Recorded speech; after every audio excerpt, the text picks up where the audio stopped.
ታላቁ ተጋድሎ ጸሐፊ ኤለን ጂ ዋይት ትርጉም መታገስ አጋዢ ተራኪ ጥላሁን ሻለማ ምዕራፍ 37 ከአደጋ መከለያው መጽሐፍ ቅዱስ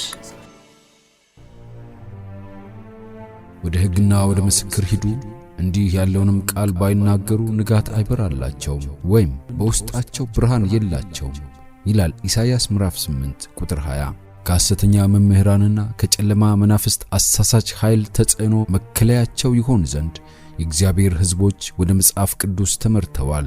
የመጽሐፍ ቅዱስ ግልጽ ንግግሮች ማጭበርበሪያዎቹን ስለሚገልጥበት ሰዎች የመጽሐፍ ቅዱስ ዕውቀት እንዳያገኙ ለማገድ ሰይጣን ማግኘት የሚችለውን እያንዳንዱን መሳሪያ ይጠቀማል። በእያንዳንዱ የእግዚአብሔር ሥራ መነቃቃት የክፋት ልዑል ለበለጠ ሥራ ይነሳሳል። ክርስቶስንና ተከታዮቹን በመቃወም ለሚያደርገው የመጨረሻ ፍልሚያ ለመዘጋጀት አሁን ተወዳዳሪ የሌለው ጥረቱን እያደረገ ነው። የመጨረሻው ታላቅ ማታለያው በቅርቡ በፊታችን ይከፈታል። የክርስቶስ ተቃዋሚ ወይም አንቲክራይስት ግሩም ሥራዎቹን ሊሰራ በቅርቡ በፊታችን ሊገለጥ ነው። አስመስሎ የሚሰራው እውነትን እጅግ ስለሚመስለው በቅዱስ መጽሐፍት ካልሆነ በስተቀር በሁሉም መካከል ያለውን ልዩነት ማወቅ የማይቻል ይሆናል። እያንዳንዱ አረፍተ ነገር፣ እያንዳንዱ ተአምር በምስክሩ በመጽሐፍ ቅዱስ መፈተን አለበት። ሁሉንም የእግዚአብሔርን ትእዛዛት ለመጠበቅ ጥረት የሚያደርጉ እነርሱ ተቃውሞ ይገጥማቸዋል፣ ይፌዝባቸዋል። መቆም የሚችሉት በእግዚአብሔር ብቻ ነው። በፊታቸው ላለው ፈተና ጸንተው ለመቆም ይቻላቸው ዘንድ በቃሉ የተገለጸውን የእግዚአብሔር ፍቃድ የግድ መረዳት አለባቸው። በትክክል ሊያከብሩት የሚችሉት የባህሪው የመንግስቱና የዓላማው ትክክለኛ መረዳት ሲኖራቸው እነዚያንም በተስማማ ሁኔታ ሲተገብሩ ብቻ ነው። በመጨረሻው ታላቅ ጦርነት ጸንተው የሚቀሩት በመጽሐፍ ቅዱስ እውነቶች አእምሮአቸውን ያፈረጠሙ ብቻ ናቸው። የሚበረብረው ፈተና ወደ እያንዳንዱ ነፍስ ይመጣል። ከሰዎች ይልቅ እግዚአብሔርን ልንታዘዝ ወሳኙ ሰዓት ደርሷል። እግሮቻችን በማይለወጠው በእግዚአብሔር ቃል ቋጥኝ ላይ ተተክለዋልን? የእግዚአብሔርን ትእዛዛትና የኢየሱስን ሃይማኖት በመደገፍ ጸንተን ለመቆም ተዘጋጅተናልን? ከስቅላቱ በፊት እንደሚሞት ከመቃብርም እንደገና እንደሚነሳ አዳኙ ለደቀ መዛሙርቱ አብራርቶላቸው ነበር። በአእምሮና በልብ ላይ የእርሱን ቃላት ያትሙ ዘንድ መላእክት በዚያ ተገኝተው ነበር።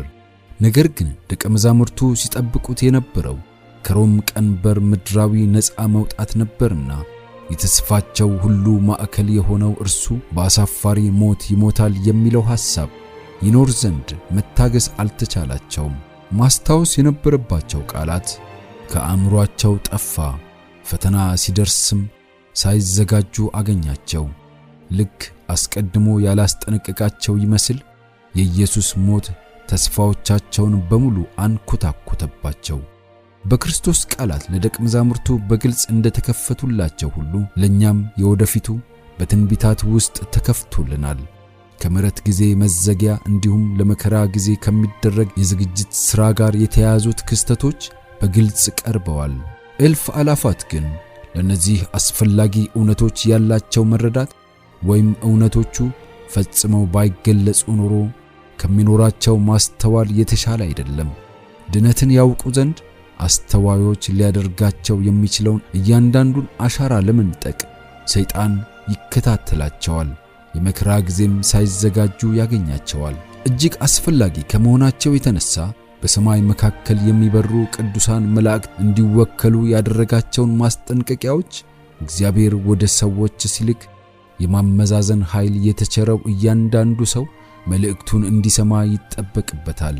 ለአውሬውና ለምስሉ በሚሰግዱ ላይ የተነገሩት አስፈሪ ቅጣቶች በራእይ ምዕራፍ 14 ከቁጥር 9 እስከ 11 ላይ ተጠቅሰዋል።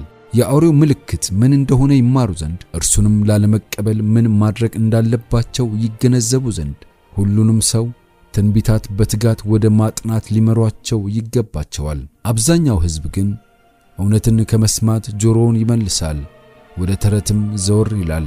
ወደ መጨረሻዎቹ ቀናት ሐዋርያው ጳውሎስ አቆልቁሎ ሲያይ በሁለተኛ ጢሞቴዎስ ምዕራፍ 4 ቁጥር 3 ላይ እንዲህ ይላል፣ ሕይወት የሚገኝበትን ትምህርት የማይታገሱበት ዘመን ይመጣልና ያ ጊዜ ሙሉ ለሙሉ ደርሷል። የኃጢአተኛውን የዓለም አፍቃሪውን ልብ መሻቶች ስለሚያውቅ እልፍ አላፋት የመጽሐፍ ቅዱስን እውነቶች አይፈልጉም።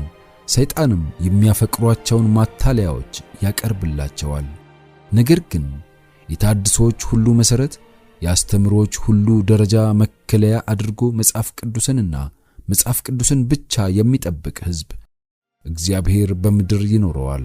የምሁራን አስተያየቶች፣ የሳይንስ ድምዳሜዎች እንደሚወክሏቸው አብያተ ክርስቲያናት በቁጥር በርካታ የሆኑና የሚጋጩት የመንፈሳዊ ጉባኤ እምነቶችና ውሳኔዎች የአብላጫ ድምፅ እነዚህ ሁሉ ማንኛውም ቢሆኑ አንድ ሃይማኖታዊ ጉዳይ ለመቀበልም ሆነ ላለመቀበል እንደ መረጃ ሆነው ሊወሰዱ አይገባቸውም። ማንኛውንም አስተምሮ ወይም መመሪያ ከመቀበላችን በፊት ድጋፍ የሚሆነው ግልጽ የሆነ እግዚአብሔር እንዲህ ይላል የሚል ቃል መጠየቅ ይገባናል። በእግዚአብሔር ፈንታ በሰው ላይ ትኩረት እንዲያደርጉ ለመሳብ ሰይጣን ያላሰለሰ ጥረት እያደረገ ነው። ያለባቸውን ኃላፊነት ራሳቸው እንደ መሪያቸው አድርገው መጽሐፍ ቅዱስን ከመመርመር ይልቅ ወደ ጳጳሳት፣ ወደ ፓስተሮች፣ ወደ ስነ መለኮት ፕሮፌሰሮች እንዲመለከቱ ሕዝቡን ይመራቸዋል። ከዚያም የእነዚህን መሪዎች አእምሮ በመቆጣጠር እንደ ፈቃዱ በእልፍ አላፋት ላይ ተጽዕኖ ማሳደር ይቻለዋል። የሕይወትን ቃል ይናገር ዘንድ ክርስቶስ ሲመጣ ተራ ሰዎች በደስታ አዳመጡት። ብዙዎች ካህናትና ገዢዎች ሳይቀር በእርሱ አመኑ። ነገር ግን የካህናት አለቆችና የአገሪቱ ቀንደኛ ሰዎች ትምህርቱን ለማውገዝና ለመካድ ወሰኑ። ጥፋት ያገኙበት ዘንድ ባደረጓቸው ጥረቶች ሁሉ ግራ ቢጋቡም ከቃሉ የሚወጣውን የመለኮታዊ ኃይልና የጥበብ ተጽዕኖ ስሜት ማስወገድ ባይችሉም እነርሱ ግን ራሳቸውን በጥላቻ አሸጉት። የእርሱ ደቀ መዝሙርት የሆኑ ዘንድ እያንዳንዱ መሲህ ስለመሆኑ የሚያረጋግጠውን ፈጽሞ ግልጽ የሆነውን መረጃ አንቀበልም አሉ።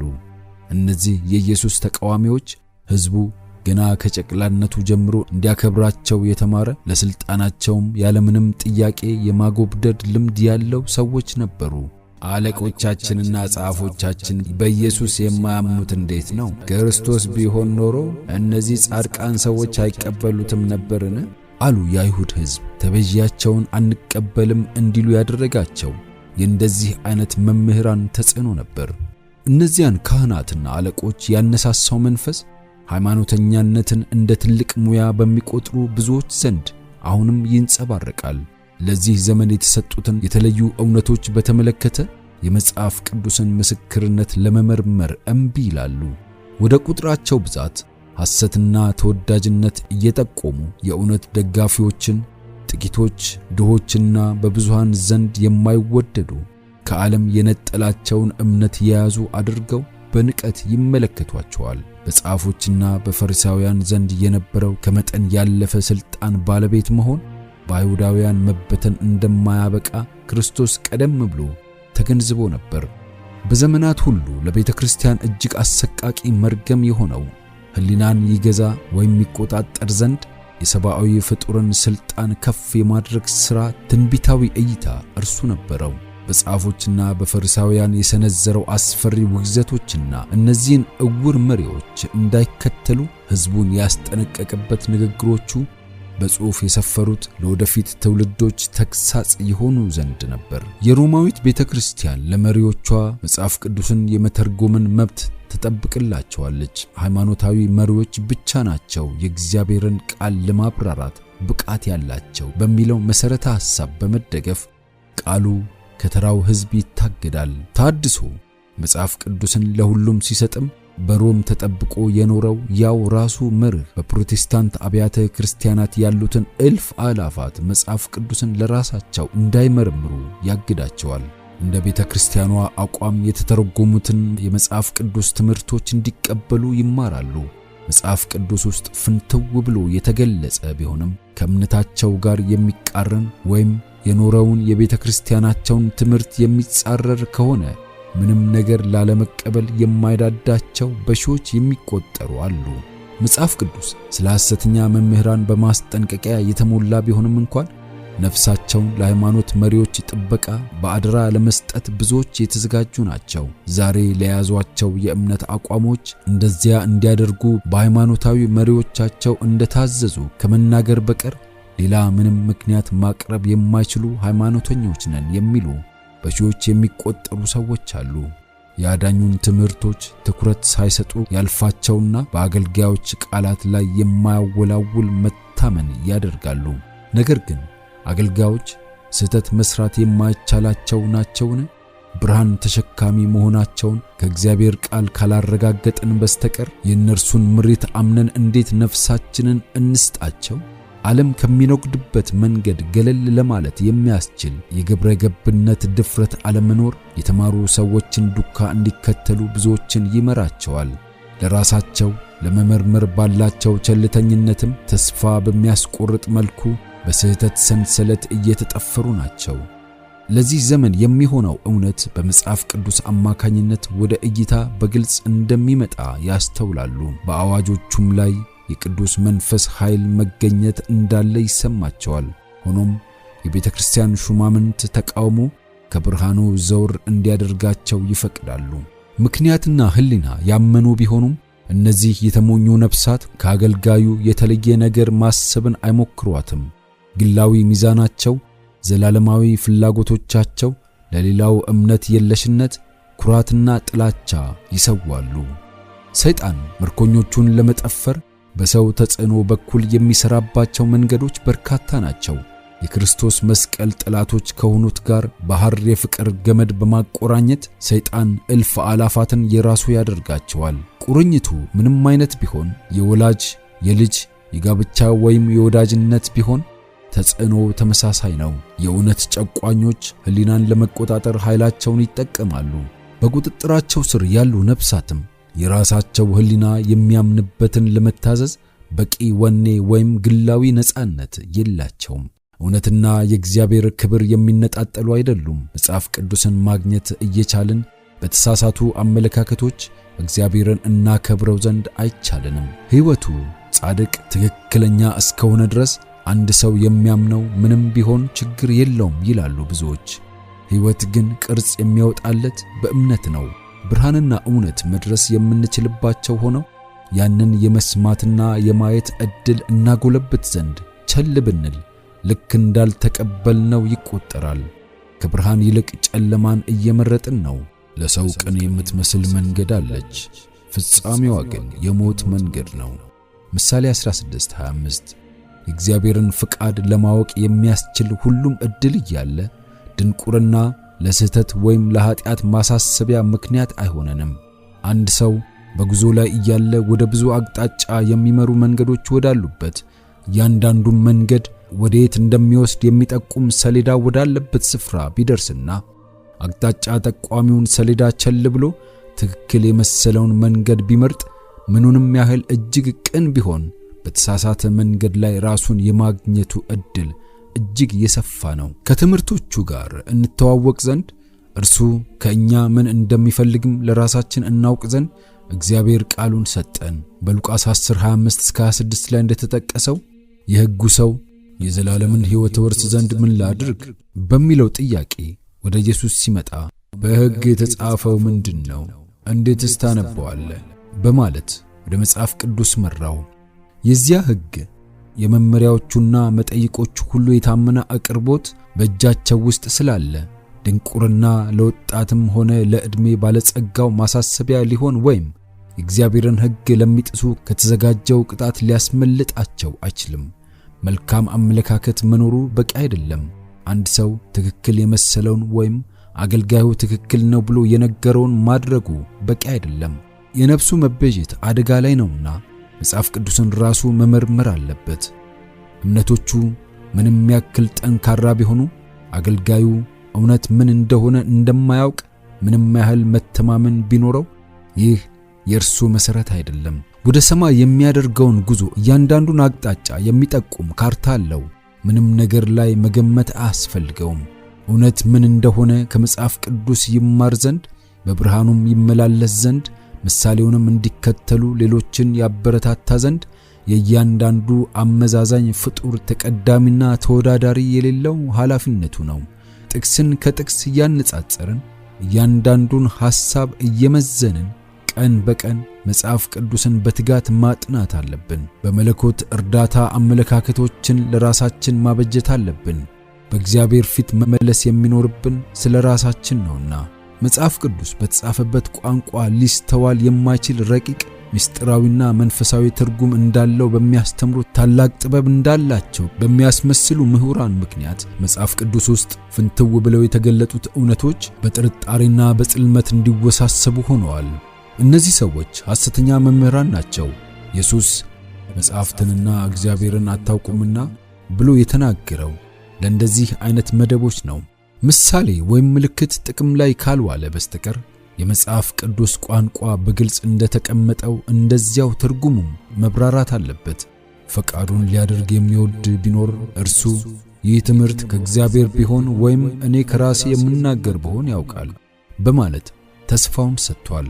ዮሐንስ 7:17 ሰዎች መጽሐፍ ቅዱስን እንደተጻፈው አድርገው ራሱን ቢቀበሉ አእምሮአቸውን የሚያደናግሩና የሚያስቱ ሐሰተኛ መምህራን ባይኖሩ መላእክትን የሚያስደስት አሁን በስህተት ውስጥ የሚቅበዘበዙትን ሺህ በሺህ የሆኑትን ወደ ክርስቶስ መንጋ የሚያመጣ ሥራ በተከናወነ ነበር።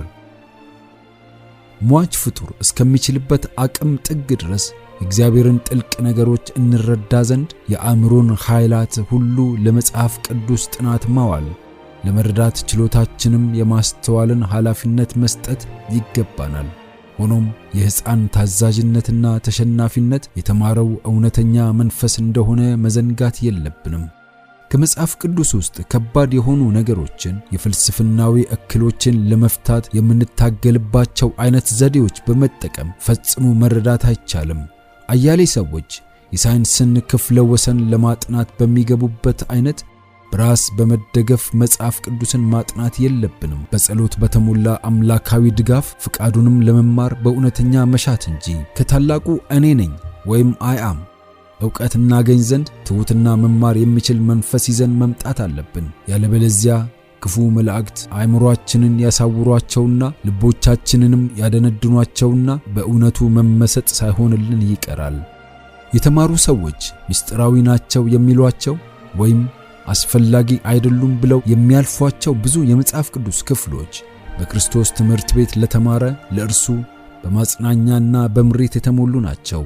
በርካታ የሥነ መለኮት ሊቆች የእግዚአብሔር ቃል የተሻለ መረዳት የሌላቸው አንዱ ምክንያት ሊተገብሯቸው ለማይፈልጓቸው እውነቶች ዓይናቸውን ስለሚጨፍኑ ነው። ቃሉን ለመመርመር የሚውለው የማሰብ ችሎታ ወይም አእምሮ ኃይል አንድ ዓላማ የመያዝንና ጽድቅን ከልብ የመጠማትን ያህል የመጽሐፍ ቅዱስ እውነትን ለመረዳት አያግዝም። መጽሐፍ ቅዱስ ያለ ጸሎት ፈጽሞ መጠናት የለበትም። በቀላሉ የምንረዳቸው ነገሮች አስፈላጊነት እንዲሰማን ወይም ለመረዳት አስቸጋሪ ከሆኑት እውነቶች ጋር ግብ እንዳንገጥም ለማድረግ የሚቻለው መንፈስ ቅዱስ ብቻ ነው።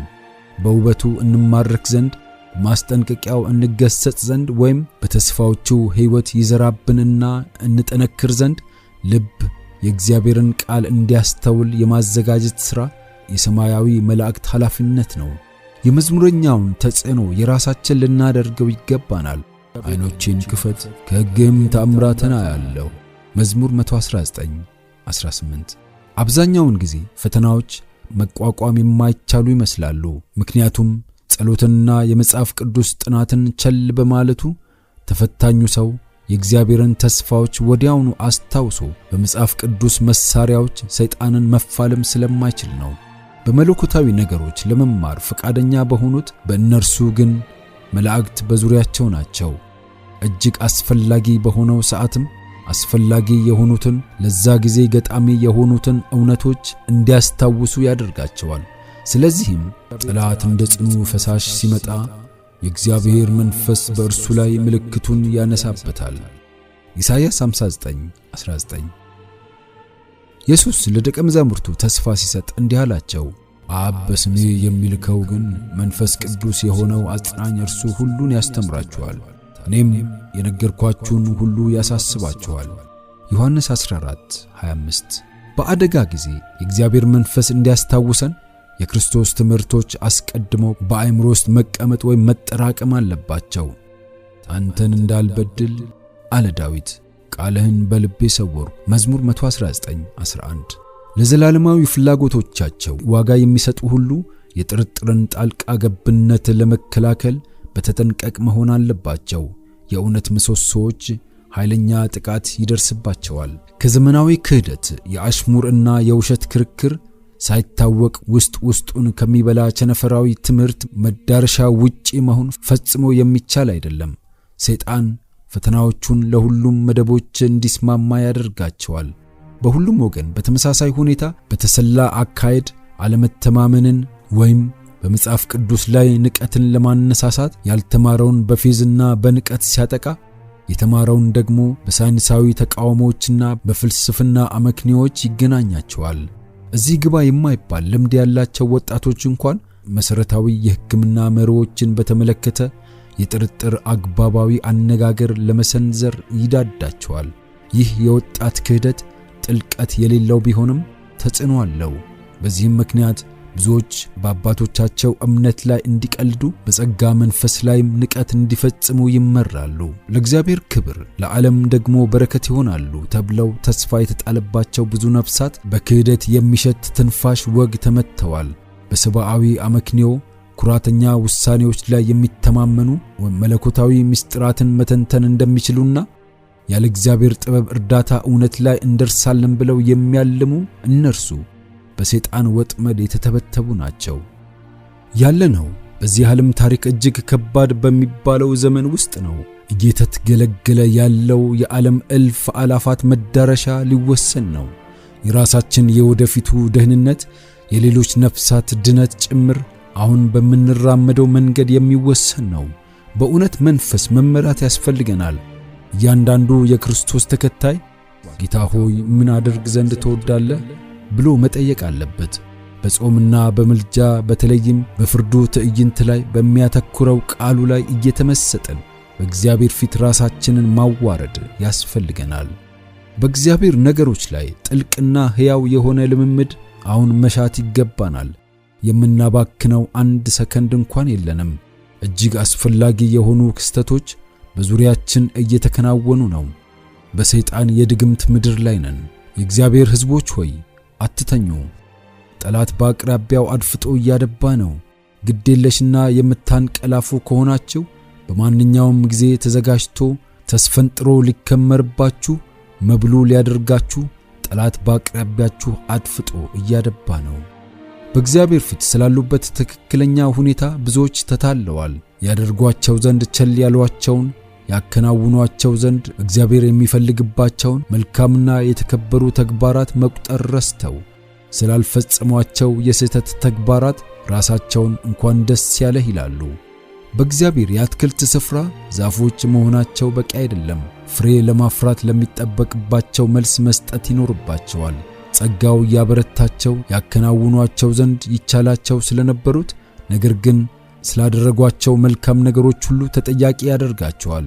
በሰማይ መጻሕፍት የእርሻው መሰናክሎች ተብለው ይመዘገባሉ። ነገር ግን የዚህ መደብ ጉዳይ እንኳን ሙሉ ለሙሉ ተስፋ አስቆራጭ አይደለም። የእግዚአብሔርን ምሕረት ባቃለሉ ጸጋውንም ባጎሳቆሉ ዘንድ የታጋሽ ወይም ጽኑ ፍቅር ልብ አሁንም ይማጸናል። ስለዚህ አንተ የምትተኛ ንቃ፣ ከሙታንም ተነሳ፣ ክርስቶስ ያበራልሃል። እንዴት እንድትመላለሱ በጥንቃቄ ተጠበቁ፣ ቀኖቹ ክፎች ናቸውና ዘመኑን ዋጁ። ኤፌሶን 5:14-16። ፈታኙ ሰዓት በደረሰ ጊዜ የእግዚአብሔርን ቃል በሕይወታቸው መመሪያ ያደረጉ እነርሱ ይገለጣሉ። በበጋ ወራት ሁሌም አረንጓዴ በሆኑ ዛፎችና በሌሎቹ መካከል በቀላሉ የሚታይ ልዩነት የለም። የክረምቱ ኃይለኛ ነፋስ በመጣ ጊዜ ግን ሁሌም አረንጓዴዎቹ ዛፎች ምንም ሳይለወጡ ሲቀሩ፣ ሌሎቹ ዛፎች ግን ቅጠላቸው ይረግፋል።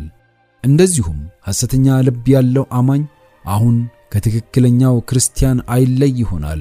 ልዩነቱ ገሃድ የሚሆንበት ጊዜ ግን በላያችን ነው። እስኪ ተቃውሞ ይነሳ፣ አክራሪነትና አለመቻቻል ቦታ ይሰጣቸው፣ ስደትም ይቀጣጠል። ባለ ከፊል ልቦችና ግብዞች ተንገዳግደው እምነታቸውን ይተዋሉ። ነገር ግን ከብልጽግና ዘመናቱ ይልቅ እምነቱ ጠንክሮና ተስፋው ፈክቶ እውነተኛው ክርስቲያን እንደ ቋጥኝ ሳይነቃነቅ ይኖራል። በመዝሙር ምዕራፍ 119 ቁጥር 99 እስከ 104 ላይ መዝሙረኛው እንዲህ ይላል፣ ምስክርህ ትዝታዬ ነውና ከትእዛዛትህ የተነሳ አስተዋልሁ፣ ስለዚህ የሐሰትን መንገድ ጠላው ይላል። በምሳሌ 3:13 እና በኤርምያስ 17:8 ላይ ደግሞ እንዲህ ይላል፣ ጥበብን የሚያገኝ ሰው ምስጉን ነው። በውሃ አጠገብ እንደተተከለ በወንዝም ዳር ስሩን እንደሚዘረጋ ሙቀትም ሲመጣ እንደማይፈራ ቅጠሉም እንደሚለመልም በድርቅ ዓመትም እንደማይሰጋ ፍሬውንም እንደማያቋርጥ ዛፍ ይሆናል ይላል። ታላቁ ተጋድሎ ምዕራፍ 38 ይቀጥላል።